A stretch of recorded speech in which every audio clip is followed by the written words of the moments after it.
Alright, today I'm going to be looking at a couple of shotgun microphones from Røde. The Røde VideoMic Pro and the Røde VideoMic Go. Now there are quite a few YouTube videos on these two microphones. Right now I'm using an SGM1X going into a Zoom H4n. And I wanted something that could go on the camera and I could use for more run and gun style shooting. If you watched my video on my first impressions of my longboard, I was using just the on-camera audio for that. It's kind of a windy day and there's a loud highway right beside our house, so we'll see which one isolates the sound the best and gives the best quality sound. Now, I'm not going to be using a dead cat on either of these today, so you will probably still hear some wind noise. I am also going to try it on 3 different cameras to see if the camera's internal audio workings make a big difference between these two microphones. I'm going to be using my Nikon D4, which I'm shooting with now, the Sony A7, and a Gopro Hero 3 Plus. So next I'll take this microphone off, let you hear the onboard microphone from the Nikon D4 for a second. Alright, so real quick, just to let you hear, this is the on-camera mic, or in-camera mic, for the Nikon D4. You can hear the more of this mic in my other video, impressions on the longboard that I got, if you want to hear more of it, but it's pretty bad sound. Alright, you're now listening to the Røde VideoMic Go on the Nikon D4. This mic I like because it doesn't require any battery power, unlike the VideoMic Pro. We'll see how it compares sound-wise, but I'm really hoping that this will be adequate for my needs. Alright, so here we have the Røde VideoMic Pro. This one, it's got a couple of extra features. I don't have the high-pass filter on right now. It's set at 0, and it's going into the camera then. This is the Nikon D4.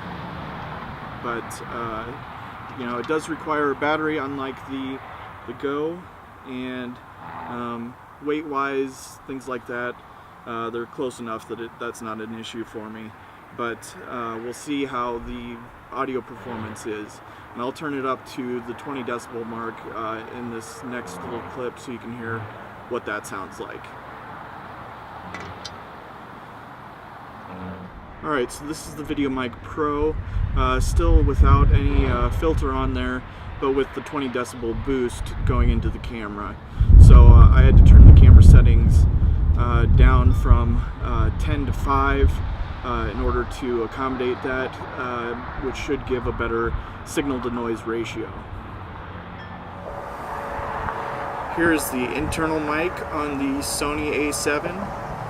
So this is actually, it seems to be better than what most internal mics are, but it's still you know, an omnidirectional mic. It's not going to get you the sound that a shotgun mic will, focusing in on your subject.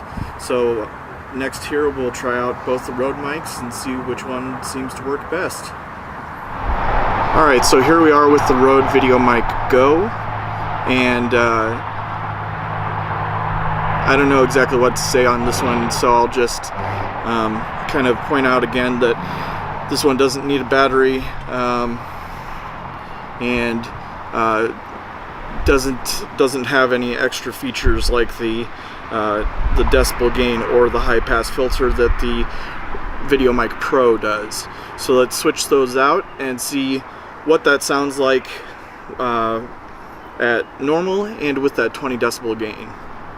Alright, so here we are with the Røde VideoMic Pro on the standard setting, or on the 0 setting, so no decibel gain, and this mic should give better quality sound than what the Go does. I tried out, or I listened to a little bit of the audio from the D4 while I was putting that together real quick, and it's a pretty slim difference for just spoken word audio. The depth of the audio is a little better on the Pro, so we'll see how that relates to this camera on the A7 being a compact full-frame camera, and then how it compares on the GoPro. So this is now with the 20 decibel boost engaged. The thought behind that is that with a stronger signal going into the camera has to do less work and you get less noise. So we'll see if that is the case with this microphone and this camera combination. And next we'll be going on to the GoPro. Alright, so here is the internal audio or internal microphone on the GoPro Hero 3 Plus. I don't imagine it's very good at all. I've never actually even listened to an audio track from it. So we'll see how it sounds, and then we'll switch over to the other mics here in a second. Alright, so here we are back again with the Hero 3 Plus. Now we've got the Røde Video Mic Go on there, so the audio should be significantly better, should be usable at the very least. I've never used an audio track from the GoPro, so again, we'll see how the internal workings of the audio system on the camera handle having a mic plugged into it, and see how that works. Alright, so here's the Video Mic Pro rather, on the GoPro Hero 3 Plus. This is with the 0 decibel gain, so no gain at all, and no high pass filter, because I don't think there's anything in the area that we'd really need it for. Again, you know, I've tried these microphones out with 3 different cameras, 2 different microphones, to see how they sound and how they compare, what one's the best one for me, but hopefully you can get something out of it for yourself as well. Right now I can tell you, just quickly listening to the audio, I'm kind of leaning towards the Go. For the lower price tag, I like the suspension better, and I like that it's just a plug-and-go microphone that you don't have to worry about battery power. But I'll analyze the audio a little bit more closely and see what I think of it after I get done shooting everything today. Alright, so now this is the Røde Video Mic Pro with the 20 decibel gain on it. So this should make it a little louder. I'm not sure how the GoPro will react to that, but we'll see how it adjusts the audio to accommodate for that 20 decibel boost from the microphone. So I've kind of gone back and forth on which of these 2 microphones I'm going to go with. Right now I've got the Røde Video Mic Pro on the Sony A7 that I'm shooting kind of a let's see final test.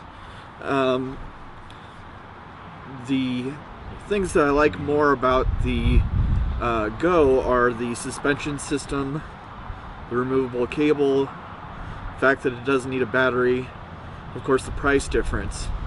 But the things that I really enjoy about this is that it's got a little bit better sound. Now that little bit is pretty minor, but it's enough, I think, to make it so that I may want to go with the Pro. So I'll listen to this, the final one. I've been leaning both ways as I've been doing this this camera test.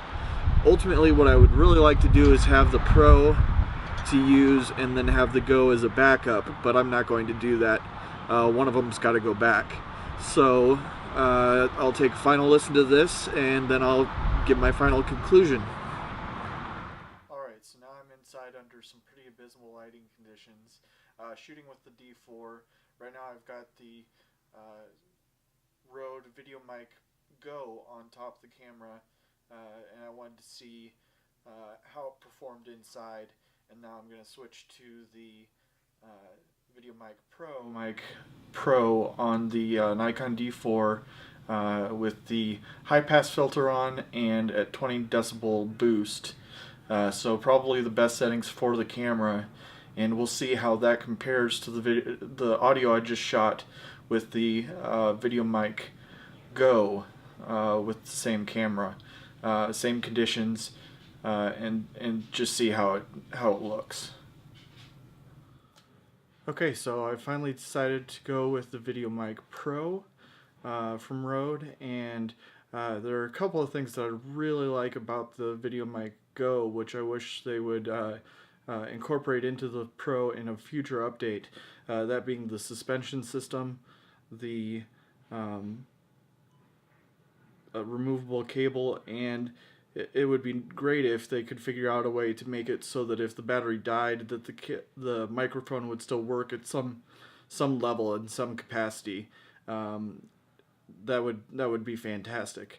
But I've decided to go with the with the Pro rather, because I've just enjoyed the audio a little bit better, and that little bit is enough for me. But the Go is a great option for people who are getting into shooting with audio, or want a backup microphone, or just for a main microphone. It really sounds very nice for what it is, and it's very reasonably priced at $100.